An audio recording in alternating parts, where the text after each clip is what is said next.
Well, first of all, what a satire is a kind of literature that really goes back thousands of years. What a satire does is it takes something which is serious in itself. It could be a political institution or a political practice or a religious institution. It could be a social custom. And basically, it dramatizes this and holds it up to ridicule. A famous example would be Gulliver's Travels by Jonathan Swift, which satirizes life in England and to some extent in Ireland during the 17th century.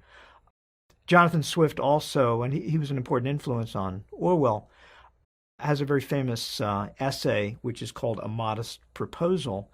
And in that essay, what he's doing is he's satirizing and making fun of the British because of the cruel practices that they were inflicting upon the Irish during that period.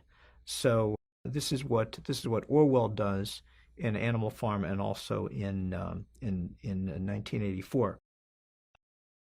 In this particular case, what Orwell is writing is a sharp satire of the Soviet Union. The lies, the injustices, the massacres, really, the lack of respect for human life, and also the tendency that the Soviet Union developed, probably had this right from the very beginning, to rewrite history. That there would be a period of time in which Lenin, for example, would be regarded as a great man, and the history books would reflect that. And then suddenly somebody else takes over and they decide that Lenin was not a great man at all. He was a terrible man, and they tear down the statues and they rewrite the history books.